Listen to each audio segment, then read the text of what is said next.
Hey guys, Shimla ট্যুরের next ব্লগটা নিয়ে চলে এসেছি তোমাদের সাথে শেয়ার করার জন্য। তো সিমলাতে আমরা স্টে করেছিলাম 2 দিন। যেদিন এসেছিলাম সেই দিনটা আর তার পরের দিনটা স্টে করেছিলাম, আর তার পরের দিনই সকালে সব ফ্রেশ হয়ে চটপট বেরিয়ে পড়েছিলাম মানালির উদ্দেশ্যে। মানালি যাওয়ার হাইওয়ে ধরে নিয়েছিলাম। দেখতে পাচ্ছ টানেলগুলো আমরা জাস্ট ক্রস করছি। টানেলগুলো ছিল একদম ক্লিন আর এত সুন্দর লাগছিল দেখতে।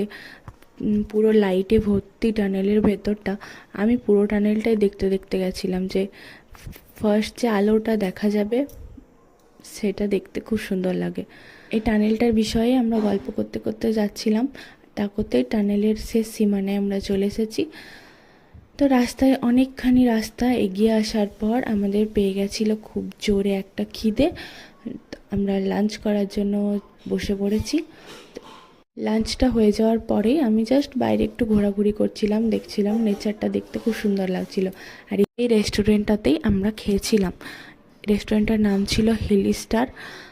তো যাই হোক, সবাই অনেকক্ষণ থেকে ঘোরাঘুরি করছে, কারোরই বাসে চেপে উঠে বসতে মন করছে না, কারণ অনেকটা পথ আমরা এগিয়ে এসেছি, এখনও অনেকটা পথ বাকি আমাদের মানালি পৌঁছাতে। মানালি যাওয়ার রাস্তাটা কিন্তু ভারী সুন্দর ছিল, মানে একদম সমান, বোঝা যাচ্ছে না যে আমরা ওপরের দিকে উঠে যাচ্ছি, সেটা আমরা বেশ বুঝতে পারিনি।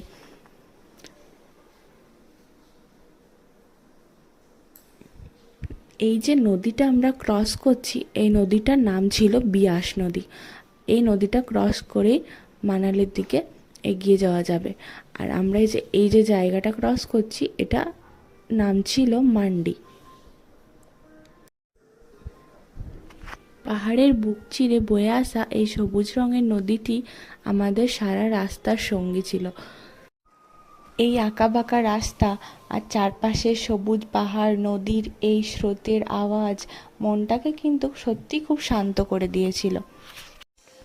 পাহাড় আর নদীর এই মেলবন্ধন দেখতে দেখতে জার্নিটা কিন্তু খুব সুন্দর হয়ে এসেছিল আস্তে আস্তে। সারাদিন জার্নির পর কষ্ট হচ্ছিল ঠিকই, কিন্তু যেটার জন্য যে এসেছিলাম প্রকৃতিটাকে অনুভব করতে, একটু শান্তি কদিনের জন্য, সেটা ঠিকই পাচ্ছিলাম। আবার আমরা অনেকটা সবাই জার্নির পর পেট্রোল পাম্পের কাছে সবাই একটু দাঁড়িয়েছিল, ফ্রেশ হয়েছিল। তারপর আবার এগিয়ে যাচ্ছিলাম আগের দিকে। কুল্লু পার করে যতই মানালির দিকে এগোচ্ছি, রাস্তার দুপাশের দৃশ্যটা ততই বদলে যাচ্ছে। এখন আমাদের গাড়ির জানলা দিয়ে তাকালেই চোখে পড়ছে আপেলের সেই বাগান।